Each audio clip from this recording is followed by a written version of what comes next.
యేసుక్రీస్తు నామంలో పరిశుద్ధాత్మ ఆశీర్వాదంను ప్రతిరోజు చూస్తూ పొందుకుంటున్న ప్రతి ఒక్కరికి హృదయపూర్వక వందనాలు తెలియజేస్తూ ఉన్నాను. ఈరోజు పరిశుద్ధాత్మ దేవుడు మనకిస్తూ ఉన్న వాగ్దానము మార్కు సువార్త 1వ అధ్యాయము 17వ వచనము.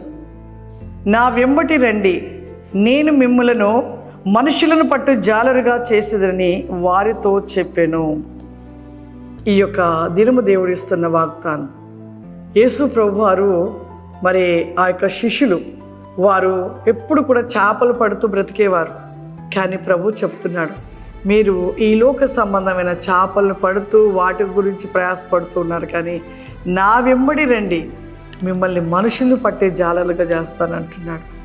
దేవుడు ప్రతి బిడ్డను కూడా ఆయన చిత్తము చొప్పునే మరి ఈ భూమి మీదకి పంపించి ఉన్నాడు. నిజంగా ప్రతి ఒక్కరి మీద దేవుని కనుదృష్టి ఉంటుందంట. ప్రతి ఒక్కరు తల్లి గర్భంలో రూపింపక మునిపే దేవుడు ఏర్పాటు చేసుకున్నాడు.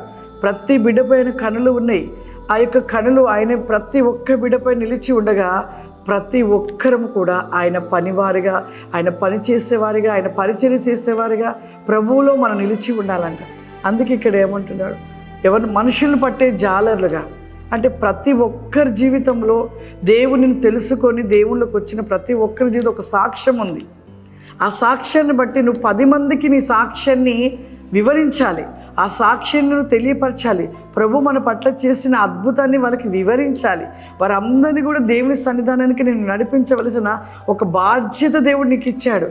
నీవు చనిపోయే స్థితిలో ఉన్నప్పుడు దేవుడు నిన్ను బాగు చేశాడు అంటే దేవుని కనుదృష్టి నీ మీద ఉన్నట్లే. దేవుడు నిన్ను బాగు చేసి స్వస్థపరిచాడంటే కేవలము దేవుడు నిన్ను బాగు చేసి దేవుని యొక్క పాత్రగా వాడుకోవటం కోసమే దేవుడు నిన్ను బ్రతికించాడు. నిన్ను బ్రతికించిన దేవుని కోసం నువ్వు సాక్షిగా ఉంటున్నావా? సాక్ష్యాన్ని వివరిస్తున్నావా? ఆయన కోసం జీవిస్తున్నావా?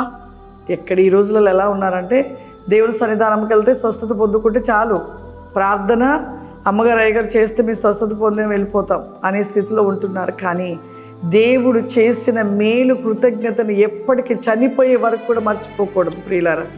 అందుకే అంటున్నాడు, మిమ్మల్ని అందరినీ కూడా నేను బ్రతికించి మనుషులను బట్టి జాలర్లుగా చేశాను.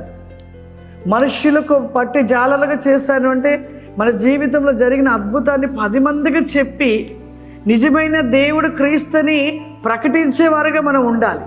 అంతేకాని మేలు పొందుకొని స్వస్థత పొందుకొని దేవుని విడిచిపెట్టిపోవడం అనేది అది చాలా బాధాకరము. దేవుడిచ్చిన ఆశీర్వాదం అక్కడితో కోల్పోతావు. 10 మంది కుష్టి రోగులను బాగు చేస్తే అందరూ వెళ్ళిపోయి తిరిగి ఒక్కడే వచ్చాడంట. ఒక్కడే వచ్చాడు దేవుని దగ్గర, ప్రభు దగ్గరికి. అలాగే ఉంటున్నారు ఈ రోజులలో. స్వస్థత కోసం వస్తున్నారు, బాగుతున్నారు, వెళ్ళిపోతున్నారు. కానీ స్వస్థపరిచిన దేవుని మర్చిపోతున్న వారిగా ఉంటున్నాం. నిజంగా ప్రభు చెప్తున్నాడు, మన అందరం కూడా ఆయన పిల్లలము, ఆయన సొత్తు. ఆయన కోసం జీవించాలి, ఆయన పని చేయాలి. మన పట్ల చేసిన మేలులను బట్టి అనేకులకు చెప్పి అనేకులు కూడా రక్షణ మార్గంలోకి నడిపించే వారిగా ఉన్నప్పుడు మన పిల్లల తరతరములు కూడా దీవించబడుతూ ఉంటారు, ఆశీర్వదించబడుతూ ఉంటారు. ప్రార్థన చేసుకుందాం. సర్వశక్తివంతుడా, దయగల తండ్రి, నీకు వందనాలు చెల్లిస్తూ ఉన్నానయ్యా. ఆత్మస్వరూపుడా, అభిషక్తుడా, అద్భుతములు చేయి దేవా, నీకు వందనాలు. ఈ సమయంలో ఈ ప్రోగ్రాం చూస్తున్న ప్రతి ఒక్కరిని కూడా ప్రభువా మీరు తాకండి, ముట్టండి నాయన. వారి యొక్క ప్రతి వికోసి మై ఎల్బి గో బ్యాక్ క్యాన్ ది లిస్టెన్ మై లార్డ్ ద విల్ బి కవరీ మై గ్లీజ్ అండ్ ఈజ్ అబాస్తి కమ్ ది మై క్లోరీ కబాదారా రికోల్ అరబాస్తి కమ్ ది మై కెనికా ఫ్లవరిమా.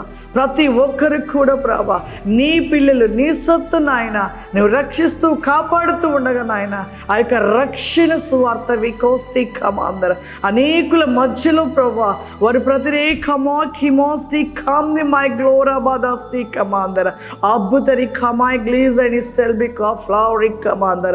పరిశుద్ధాత్మడానికి వందనాలు. ఎంకను వారి జీవిత వికోస్టక్ లైక్ ఎనీ కామ్ ది మై కెనికా ఫ్లవరిమా.